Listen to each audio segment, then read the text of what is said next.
Je reviens sur la dialectique du singulier et du pluriel et la problématique du choix. Parce qu'il faut quand même avoir un certain nombre de repères suffisamment clairs, qui relèvent de la grammaire notamment.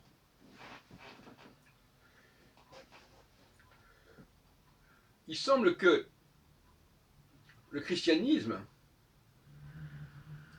ne gère pas bien la question du choix. Et que le judaïsme prophétique, monothéiste, qui tend vers le monothéisme petit à petit, ne gère pas non plus clairement la question du choix. À telle enseigne, on en est presque à dire qu'il n'y a pas le choix, qu'il n'y a pas eu le choix. Si vous dites par exemple qu'il n'y a qu'un seul Dieu, il n'y a pas le choix.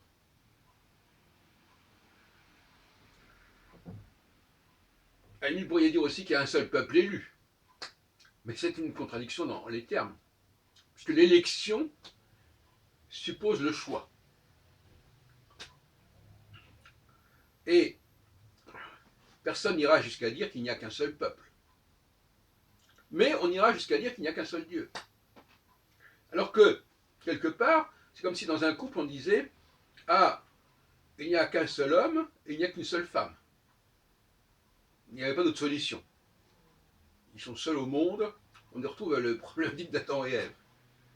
Il faut être sérieux. Quand il y a choix, il y a pluralité. Il y a des éléments comparables. Le choix, ça veut dire décider. Il n'y a pas de décision si le choix s'impose de lui-même. S'il n'y a pas d'autre alternative. S'il n'y a pas d'alternative. Quand, dans le décalogue, il est dit « Tu n'auras pas d'autre Dieu que moi », ça veut dire qu'il y a d'autres dieux, qui sont des dieux comme moi. Enfin, j'appartiens au même ensemble, et dans cet ensemble, eh bien, ce sera moi que tu prendras. L'ensemble des dieux. Donc, même si on accepte le monothéisme, c'est toujours un monothéisme par rapport à un ensemble de dieux dont un certain Dieu émergerait, en quelque sorte, sortirait du rang. Tout comme parmi les peuples, il y a un certain peuple qui sort du rang. Mais à un niveau, qu'il faut à ce moment-là revenir là-dessus, à un niveau raisonnable. Quand un homme et une femme se marient, c'est un événement local. Ce n'est pas le mariage, le seul mariage possible. Il y a d'autres mariages, mais celui-là, il est comme ça. Autrement dit, moi j'ai une conception beaucoup plus relativiste des alliances, quelles qu'elles soient. Alliance entre un certain peuple et un certain Dieu, ou un certain nombre de dieux. Il n'y a pas, ce ne sont pas des cartes forcées. Il n'y a pas un seul peuple existant et un seul Dieu existant. D'où la différence entre Yahvé et Elohim. Yahvé est un singulier, personne n'en doute. Et donc finalement, il se conjugue au singulier, comme donc le verbe avec lequel correspond Yahvé est un singulier, doit être au singulier. Elohim est un pluriel. Eloé, Eloécha, Elohénou, ce sont des pluriels. Nos dieux, tes dieux, les dieux, des dieux. Par conséquent, il me semble que le singulier ne peut concerner que la source, le point de départ. Et donc Yahvé, c'est le nom du point de départ.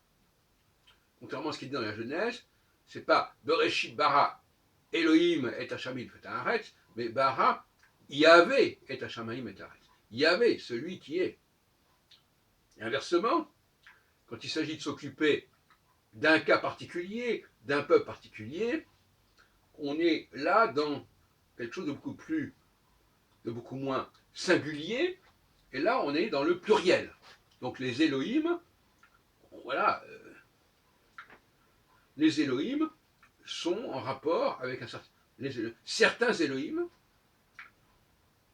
et on précise bien, les Elohim d'Abraham, les Elohim d'Isaac, les Elohim de Jacob, les Elohim des ancêtres, des pères, ce sont ceux-là qui sont en rapport avec le peuple hébreu. Pas les autres. Pas les autres Elohim. Et pas les autres peuples. Par conséquent, il me paraît aberrant, du point de vue du christianisme, de vouloir récupérer les Elohim du peuple hébreu pour les placer en rapport avec le monde entier, ou avec d'autres noms non hébreux. Si on admet que les Hébreux ont quelque chose, je dirais presque biologiquement, génétiquement particulier, qui leur permet constitutivement d'être reliés avec des dieux, eh bien, si on n'appartient pas à cette lignée, on n'est pas connecté avec ces dieux, point final. Qu'il puisse y avoir d'autres alliances entre d'autres dieux et d'autres peuples, pourquoi pas? C'est à vérifier, c'est à démontrer, et pourquoi pas? Je ne suis pas sûr. On n'en sait rien. En tout cas, les autres peuples, ils font ce qu'ils veulent. Et ils font ce qu'ils veulent, et ils font alliance avec les dieux qu'ils veulent bien avoir, et que ces dieux veulent bien accepter. Laissons aux Hébreux leur religion, leur Dieu, en tout cas, leur Dieu protecteur, les dieux qui les sauvent, voilà. Mais c'est une affaire interne aux Hébreux, aux Juifs. Il n'est pas question d'universaliser une situation bien spécifique, bien localisée. Ce n'est pas acceptable. C'est ça le principe du choix. Le choix se fait avec certains partenaires, dans certaines conditions, et il n'est pas nécessairement ouvert à d'autres partenaires.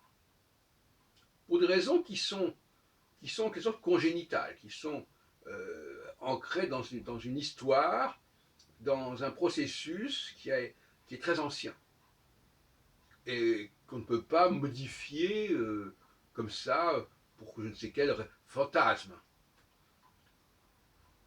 politique, géopolitique, etc. Bon, on en a parlé. Donc, il faut quand même être sérieux, que par la suite, on ait dévié, c'est possible, que les musulmans disent Allah Akbar, qu'est-ce que ça veut dire? On en a déjà parlé. Ça veut dire le plus grand, c'est pas le seul. Mais il y a des traductions qui disent que, voilà. Donc, il y a toujours un problème de discussion sur la signification. Il y a une espèce de positionnement qui dit non, ce Dieu, c'est le seul.